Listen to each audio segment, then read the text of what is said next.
Duke has been a blue blood school for decades now, and last season was just flat out embarrassing by most program standards, but especially by Duke standards. And even with Duke losing some of their best players in Matthew Hurt, Jalen Jackson, and DJ Stewart, and missing the tournament with a 13-11 record, they are ranked in the top 10 and as high as 3rd in the AP polls for next season. Well, they do have 7-foot junior Mark Williams returning and Jeremy Roach, but what this list is really projecting is these starters returning and another insane Duke recruiting class, entailing 3 5-star recruits in Paolo Branchero, AJ Griffin, and Trevor Keels. Will this be enough though? Well, we're going to cover all 3 of these players coming in and I'll let you guys know. And honestly, the last and lowest rated player might be my favorite, so make sure to stick around. Starting off with the highest rated of the 3 and the 3rd recruit in the nation, we have center Paolo Branchero, which seems weird because Duke already has a super solid center. However, I think Paolo was a center just in high school as his high school position, so to say. He's much more of a power forward at the next level, and I think he will pair very well with Mark Williams. He stands at 6'9", 230 pounds, and is really a Swiss Army knife kind of guy. I briefly went over his highlights in a video that I made but never posted, but I caught so many more things this time. The first thing I want to mention is he has a lot more range than I thought he did.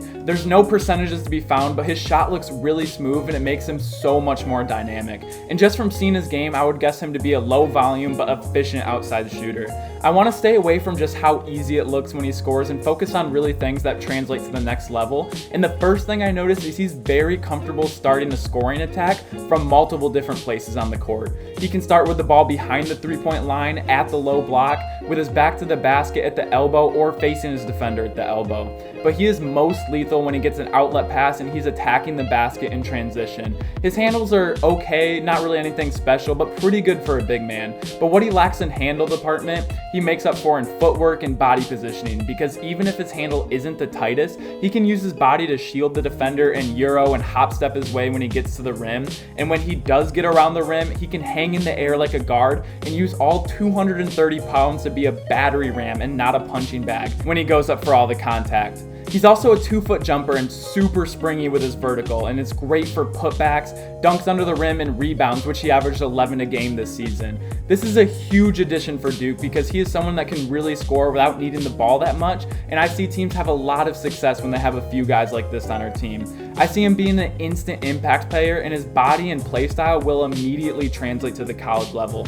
Oh, and one more thing. He averaged a sneaky 3.7 assists, and coming from a center that plays a lot on the low block is very impressive.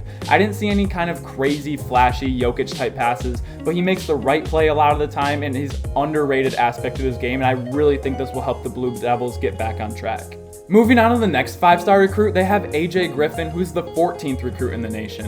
And somehow Duke just goes through the high school and they pick out the men in high school. Just like Paolo, AJ already has a college and pro ready body. Standing at 6'7", he's already 220 pounds with probably 1% body fat. And if you watch his highlights in a game and you only saw certain plays, you could really question his athleticism because he has a ton, emphasize a ton of Euro step layups, floaters, circus layups, but when you see him in warm-ups and see him in the open floor and he whips out a 360 windmill dunk, it just surprises you. And I love to see this because this shows me someone who's using their athleticism as an advantage and not a crutch. They use it to elevate higher on floaters, higher on jump shots and layups to make the shot easier, and not just recklessly jump towards the rim, throw it around the rim, and take the chance if the ref calls a block or a charge. He seems a lot more comfortable from mid-range than he does from 3, but even in the 2019 U16 American Championship tournament, he was 36% from 3 on 3 attempts a game. That will definitely work, especially if it's not your primary skill set.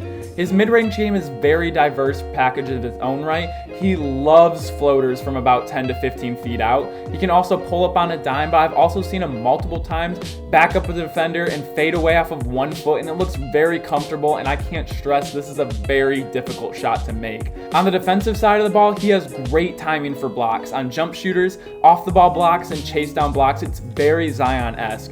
However, I do have a problem with this because even in his highlights, I noticed a bad habit that he has where he kind of lazily lets his man beat him and then he follows him and blocks their shot when they go up for a layup. Yes, this is a highlight in high school, but in college and the NBA, this is a mistake. It's just a foul, and it's the quickest way to find yourself on the bench having a chat with the coach. But this is really one of the only holes I see in his game right now, and this is part of the reason why they have Duke so high in the AP polls for this reason. 2 of the 3 guys that we've looked at so far are physically and skilled enough to play at a high level right now. So overall with AJ, I see a slasher and someone who can cause havoc all over the court. If he has the high motor that I think he does, he's going to be an instant problem and super annoying for the other team because he's going to be grabbing a ton of offensive rebound, tipped passes, steals, everything.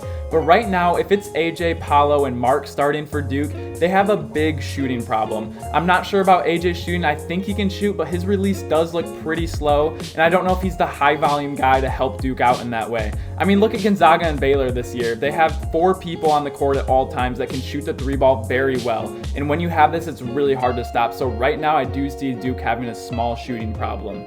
But moving into our last prospect of the 2022 class, we have 6'5", 210-pound combo guard, 5-star recruit, Trevor Keels. And yes, another man-child in high school. This is why I have a few questions with the ESPN rankings, because I don't know if they project the best players in college or they just see who the most dominant players in high school are right now. Because after watching highlight and all the film, Trevor quickly became my favorite player on this Duke recruit list when I dove in. And not because of his insane athleticism or Kyrie Irving type handles, because he just doesn't have that. But let me ask you a question. Who is your favorite person to watch March Madness this year?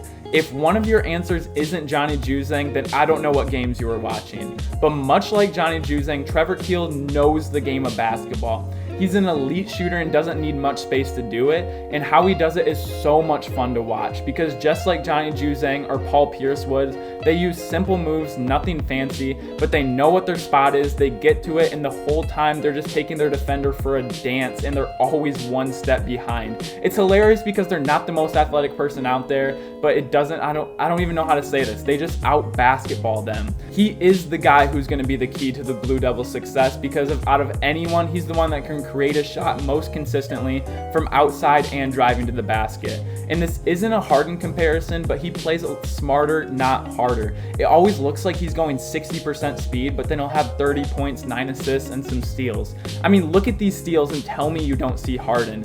He is always under control and poised, and this is why he's my favorite player out of the 3 Duke commits this year. Duke has a huge bounce back to make, and they cannot have another season like they just had. But are these recruits and returning players enough? I see a small shooting issue with their starters, whereas a lot of teams are really emphasizing the 3-and-D type of people, but their size, athleticism, and talent are undoubtedly in the top few in the nation. But let me know what you guys think. Make sure to like the video if you liked it. Make sure to comment what you think about Duke and where do you think they should be coming into the AP polls, because getting 3 5-star recruits doesn't always mean a lot of things, but when they are college ready right now, I think it is a huge indication that they could be very good next year, especially when they are getting some returning players. And make sure to subscribe if you enjoy daily basketball content, and I will see you guys all next time. Peace!